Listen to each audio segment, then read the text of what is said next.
Assalamualaikum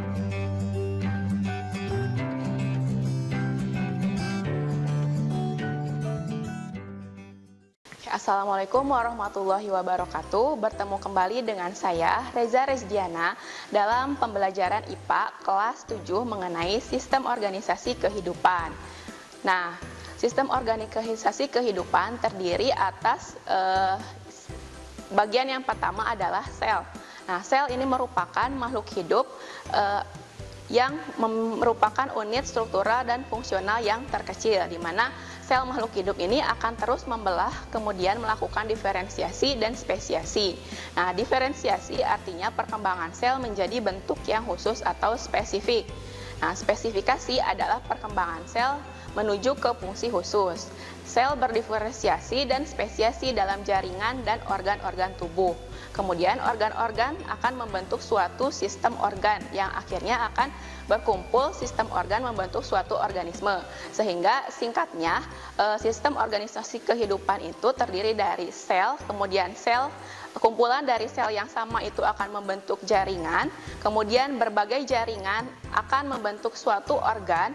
Nah, organ-organ akan bekerja sama membentuk suatu sistem organ, kemudian berbagai sistem organ akan membentuk suatu organisme atau satu individu. Nah, kemudian sel memiliki beberapa penyusun atau bagian-bagiannya.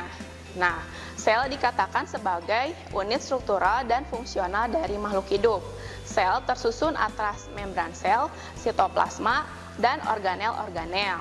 Berdasarkan ada tidaknya membran inti, organisme dibedakan menjadi organisme prokariot dan eukariot. Nah, organisme prokariot artinya organisme yang tidak memiliki membran inti, sedangkan organisme eukariot yaitu organisme yang memiliki membran inti sel. Berdasarkan banyaknya sel yang menyusun suatu organisme dibedakan menjadi organisme yang monoseluler atau bersel satu dan multiseluler atau bersel banyak.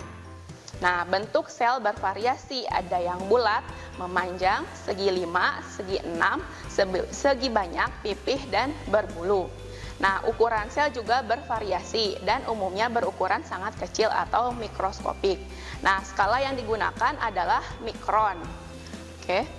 Penyusun sel. Nah, struktur sel tersusun atas membran sel dan protoplasma.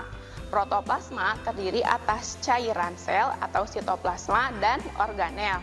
Organel adalah alat di dalam sel yang mempunyai fungsi khusus. Contohnya adalah inti sel, mitokondria, plastida, lisosom, kloroplas, dan retikulum endoplasma. Nah, kemudian untuk sel tumbuhan, bagian terluarnya itu diselubungi oleh dinding sel yang terbuat dari selulosa sehingga bersifat kuat atau kaku. Sedangkan untuk sel tumbuhan ini juga memiliki kloroplas. Nah, sel tumbuhan memiliki vakula yang lebih besar jika dibandingkan dengan sel hewan. Nah, pada sel hewan, bagian terluarnya adalah berupa membran sel. Nah, jadi tidak memiliki dinding sel sama halnya seperti tumbuhan. Nah, sel hewan memiliki sentriol yang digunakan saat membelah, sedangkan tumbuhan ini tidak. Dan sentriol ini berfungsi untuk mengumpulkan kromosom. Nah, jika kita bedakan komponen dari sel prokariot dan eukariot, di mana berdasarkan membran nukleus atau membran intinya, sel prokariot ini tidak memiliki membran inti, sedangkan sel eukariot memiliki membran inti. Nah, membran inti ini berfungsi melindungi inti dan mengatur keluar masuknya zat.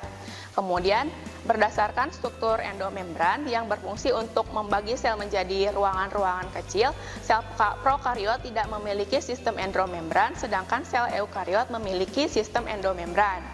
Berdasarkan retikulum endoplasmanya yang berfungsi sebagai penghubung antara bagian sel dan tempat melekatnya ribosom, sel prokariot tidak memiliki retikulum endoplasma, sedangkan sel eukariot memiliki retikulum endoplasma. Berdasarkan mitokondria, di mana mitokondria ini sebagai penghasil energi atau pabrik energi di dalam sel prokariot tidak memiliki mitokondria, dan sedangkan sel eukariot memiliki mitokondria. Nah, berikut ini merupakan gambar perbandingan dari sel hewan dan sel tumbuhan. Nah, strukturnya, komponen organelnya itu hampir sama. Yang membedakannya itu tumbuhan terdiri komponen terluarnya itu dilindungi oleh dinding sel, sedangkan pada sel hewan bagian terluarnya itu adalah membran sel. Kemudian pada sel tumbuhan memiliki kloroplas, sedangkan sel hewan tidak. Nah, sel hewan memiliki sentriol, sedangkan sel tumbuhan tidak. Kemudian dari segi ukuran vakuola, vakuola pada tumbuhan itu lebih besar dibandingkan vakuola pada hewan, di mana vakuola ini berfungsi untuk menyimpan cadangan makanan. Oke, selanjutnya mengenai jaringan. Nah, jaringan itu adalah kumpulan dari sel yang sama. Jadi kumpulan sel yang sama akan membentuk suatu jaringan.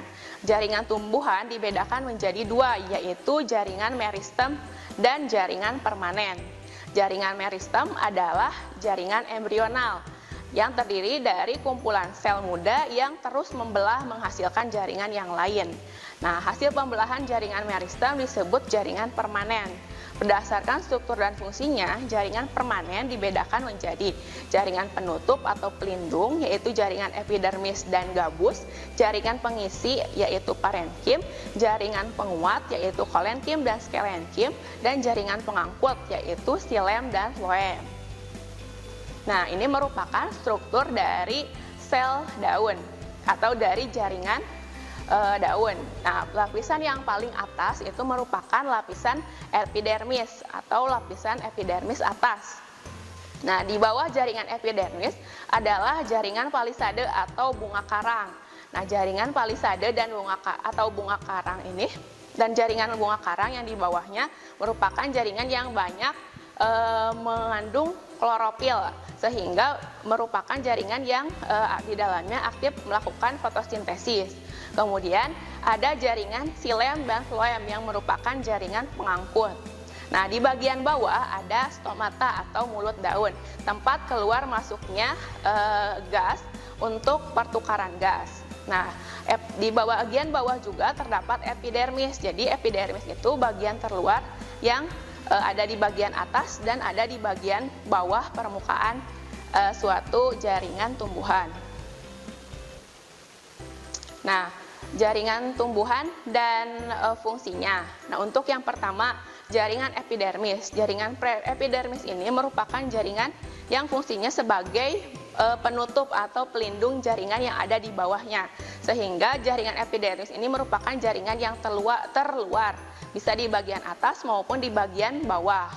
Nah, ada jaringan xilem. Xilem ini berfungsi untuk mengangkut air dan garam-garam mineral dari akar ke daun. Sedangkan jaringan floem adalah jaringan yang berfungsi untuk mengangkut makanan hasil fotosintesis dari daun ke bagian tumbuhan lain yang membutuhkan. Kemudian ada jaringan parenkim. Jaringan parenkim ini berfungsi sebagai tempat jaringan yang lain atau merupakan jaringan dasar. Nah, kemudian ada jaringan palisade. Jaringan palisade atau jaringan tiang ini merupakan tempat untuk melakukan fotosintesis, sama halnya seperti jaringan bunga karang atau jaringan spons. Kemudian yang ketujuh ada kolenkim. Kolenkim ini sebagai penyokong atau penguat. Misalnya ada pada bagian biji. Nah, bagian yang keras itu biasanya tersusun atas kolenkim dan sklerenkim. Jadi kolenkim dan sklerenkim ini sebagai penyokong atau penguat tumbuhan. Nah, kemudian ada kambium, di mana kambium ini saat tumbuh ke dalam membentuk xilem, sedangkan pertumbuhannya keluar membentuk floem. Kemudian ada jaringan gabus yang berfungsi sebagai pelindung. Nah, selanjutnya adalah jaringan pada hewan. Nah, jaringan pada hewan vertebrata terdapat beberapa macam, diantaranya adalah jaringan meristematik, jaringan epitelium, jaringan ikat, jaringan otot, dan jaringan saraf. Nah, yang pertama jaringan meristematik. Jaringan meristematik ini merupakan jaringan yang sel-selnya itu selalu aktif membelah. Nah, pada manusia dan hewan vertebrata, jaringan meristematik terdapat hanya pada bagian-bagian tertentu, misalnya pada ujung tulang pipa yang masih muda dan pada sumsum tulang yang membentuk sel-sel darah. Kemudian jaringan epitel atau jaringan kulit. Nah, jika pada tumbuhan jaringan paling luarnya itu berupa epidermis, nah pada hewan adalah berupa jaringan epitel. Nah, jadi jaringan epitel ini merupakan jaringan yang menutupi jaringan yang lain. Nah, jaringan epitel meliputi jaringan epitel sederhana, jaringan epitel berlapis, dan jaringan epitel bersilia. Jaringan epitel sederhana yaitu jaringan epitel yang hanya terdiri dari satu lapis sel saja. Contohnya jaringan epitel pipi sebelah dalam. Nah, sedangkan jaringan epitel berlapis terdiri atas beberapa lapis sel, contohnya epitel usus dan saluran pernafasan. Nah, jaringan epitel yang bersilia misalnya pada saluran pernafasan. Nah, silia tersebut berfungsi untuk menerima rangsangan dari luar. Misalnya, jika ada debu maka kita akan bersin. Jadi, sel silia itu mengeluarkan debu yang masuk agar sistem pernafasan kita tetap bersih. Nah, kemudian epitel yang berada di luar tubuh dinamakan epidermis, di mana berasal dari kata epi yang artinya luar dan dermis yang artinya lapisan. Misalnya pada kulit. Sebaliknya, epitel yang ada pada organ dalam disebut endodermis. Nah, contoh dari epitel misalnya adalah epitel pubus berlapis tunggal dan epitel pubus berlapis banyak. Nah, selanjutnya, masih mengenai contoh dari sel epitel.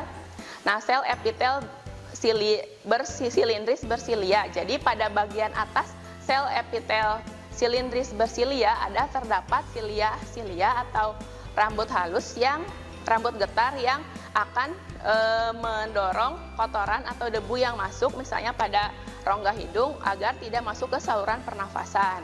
Kemudian ada epitel pipih berlapis banyak. Nah, ada yang disebut jaringan ikat. Nah, jaringan ikat merupakan jaringan yang menghubungkan antara satu jaringan dengan jaringan yang lainnya. Fungsi jaringan ikat antara lain melekatkan suatu jaringan ke jaringan yang lain, kemudian membungkus organ-organ, mengisi rongga di antara organ, mengangkut zat oksigen dan makanan ke jaringan yang lain, dan mengangkut sisa metabolisme ke alat pengeluaran, serta menghasilkan kekebalan tubuh. Nah, jaringan ikat dikelompokkan menjadi jaringan ikat biasa dan ikat khusus. Jaringan ikat biasa adalah jaringan ikat padat dan dibedakan menjadi jaringan ikat padat dan jaringan ikat longgar. Sedangkan jaringan ikat khusus mempunyai fungsi khusus, misalnya untuk menyimpan energi dalam bentuk lemak, menahan goncangan, dan membentuk darah. Contoh jaringan ikat khusus adalah jaringan lemak yang ada di bawah kulit. Nah, kemudian ada jaringan penyokong. Nah, jaringan ikat penyokong ini terdiri dari jaringan tulang rawan dan jaringan tulang sejati. Jaringan tulang sejati berfungsi untuk menghasilkan sel-sel darah merah atau eritrosit. Nah, kemudian ada jaringan ikat penghubung. Jaringan ikat penghubung ini terdiri dari darah dan limfa. Jaringan darah terdiri atas plasma darah dan butiran darah. Butiran darah terdiri dari sel darah merah, eritrosit, sel darah putih yang disebut leukosit, dan keping darah yang disebut dengan trombosit. Nah, jaringan darah berfungsi untuk mengangkut oksigen, karbon dioksida, sari makanan, dan zat-zat sisa serta hormon. Jaringan limfa terdiri dari cairan limfa yang beredar di peredaran limfa. Kemudian cairan limfa juga berfungsi untuk mengangkut lemak. Nah, selanjutnya adalah jaringan otot, di mana jaringan otot ini merupakan jaringan yang berfungsi sebagai alat gerak aktif. Nah, jaringan otot dibedakan menjadi jaringan otot rangka, otot polos, dan otot jantung. Nah, otot rangka atau otot lurik merupakan otot yang melekat pada tulang atau pada rangka tubuh. Sedangkan otot polos itu merupakan otot yang ada pada organ-organ dalam. Sedangkan otot jantung adalah otot yang ada pada organ jantung. Nah, Ciri-cirinya, sel otot rangka mempunyai banyak inti dan bekerja secara sadar di bawah kehendak kita. Sedangkan sel otot polos terdapat di bagian dalam dan tidak memiliki garis gelap dan terang. Otot polos memiliki banyak gelendong dan berinti satu. Nah, kerja sel otot polos adalah di luar kehendak kita. Nah, otot jantung terdiri dari sel-sel yang memiliki garis gelap dan terang seperti pada sel lurik, tetapi otot jantung ini bekerja di luar kehendak kita atau bekerja secara tidak sadar. Nah, berikut ini merupakan gambar dari struktur sel otot lurik atau rangka, otot polos, dan otot jantung. Dilihat dari jumlah intinya, otot lurik itu memiliki inti yang letaknya di tengah dan tersusun rapat. Kemudian ada otot polos, letak intinya itu di samping. Kemudian ada otot jantung yang struktur ototnya itu bercabang. Kemudian jaringan saraf. Nah, jaringan saraf terdiri dari sel saraf dan serabut saraf. Nah, jaringan saraf berfungsi sebagai penghantar rangsang, ya, ini membawa rangsang dari alat penerima rangsang atau reseptor ke otak, kemudian diteruskan ke otot. Nah, struktur sel saraf seperti ada pada gambar. Bagian yang paling atas yang berupa serabut itu disebut dendrit. Jadi dendrit ini fungsinya menerima rangsang dari luar atau dari sel saraf sebelumnya. Kemudian akan diteruskan ke bagian yang di tengah, yaitu bagian badan sel, di mana di bagian badan sel di tengahnya ada yang disebut dengan nukleus. Nah, kemudian ada serabut yang panjang menjuntai yang disebut dengan akson. Nah, akson ini berfungsi untuk meneruskan rangsang dari satu sel saraf ke sel saraf berikutnya. Nah, berikut ini merupakan tabel jaringan hewan dan fungsinya. Nah, yang pertama, jaringan meristematik. Jaringan meristematik ini berfungsi untuk menghasilkan sel dan jaringan baru, karena jaringan meristematik ini merupakan jaringan yang aktif membelah. Kemudian ada jaringan epitelium. Jaringan epitelium melindungi dan menutup jaringan yang ada di bawahnya. Kemudian ada jaringan ikat atau jaringan ikat biasa yang disebut juga tendon, merupakan tempat untuk melekatnya otot ke tulang atau melekatkan otot ke tulang. Kemudian ada jaringan ikat khusus atau lemak, berfungsi untuk menyimpan energi dan menjadi bantalan lemak. Nah, jaringan ikat penyokong berfungsi untuk menegakkan tubuh. Nah, jaringan ikat penghubung yang terdiri dari darah dan limfa berfungsi untuk mengedarkan oksigen, sari makanan, hormon, mengangkut sisa metabolisme, dan melawan bibit penyakit. Nah, kemudian ada otot lurik. Otot lurik ini merupakan penggerak tubuh secara sadar. Ada otot polos yang menggerakkan organ dalam secara tidak sadar, dan otot jantung untuk memompa darah, serta saraf yang berfungsi untuk menerima, mengolah, dan meneruskan rangsangan. Nah, kumpulan berbagai jaringan akan bekerja sama membentuk suatu organ. Nah, jadi organ itu merupakan sekumpulan jaringan yang bekerja sama membentuk organ tubuh yang memiliki fungsi khusus. Misalnya, organ sirkulasi terdiri dari jaringan otot lurik, otot jantung, otot polos, saraf, dan jaringan ikat. Nah, organ tumbuhan misalnya akar, batang, daun, bunga, dan buah. Akar adalah organ yang menghisap air dan mineral dari dalam tubuh. Jaringan penyusunnya terdiri dari epidermis, xilem, floem, dan ampulur. Nah, ini merupakan contoh dari organ, ya. Ada organ lambung. Lambung ini merupakan organ yang penyusun sistem pencernaan. Kemudian ada organ jantung dan juga ada organ usus besar. Nah, kemudian ada yang disebut dengan sistem organ.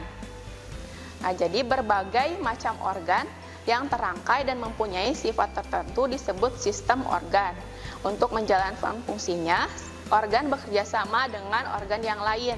Contohnya, untuk berfotosintesis, daun memerlukan akar dan batang untuk mengambil air dari dalam tanah. Kemudian sistem organ transportasi memerlukan kerjasama antara organ jantung, pembuluh darah, paru-paru, hati, dan ginjal serta kulit. Oke. Nah, bisa kita lihat pada gambar merupakan sistem organ dari sistem pencernaan dan sistem pernapasan.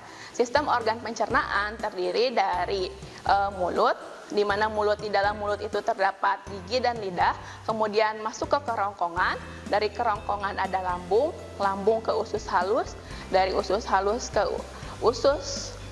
dua usus besar, kemudian ke anus. Sedangkan untuk organ pernafasan dari rongga hidung masuk ke faring dan laring, langsung ke tenggorokan, masuk ke bronkus, lalu bronkus bercabang menjadi bronkeolus, di mana di bronkeolus ini terdapat alveolus yang merupakan tempat pertukaran gas. Selanjutnya yaitu organisme. Nah, organisme ini merupakan kumpulan dari berbagai sistem organ. Nah, sistem organ bekerja sama membentuk suatu organisme atau satu individu. Nah, jika salah satu sistem organ terganggu, maka organisme akan menjadi terganggu. Secara garis besar, sistem organisme kehidupan itu terdiri dari sel, kemudian sel membentuk jaringan, berbagai jaringan akan membentuk organ. Nah, berbagai organ bekerja sama membentuk sistem organ, dan berbagai sistem organ akan membentuk satu tubuh organisme.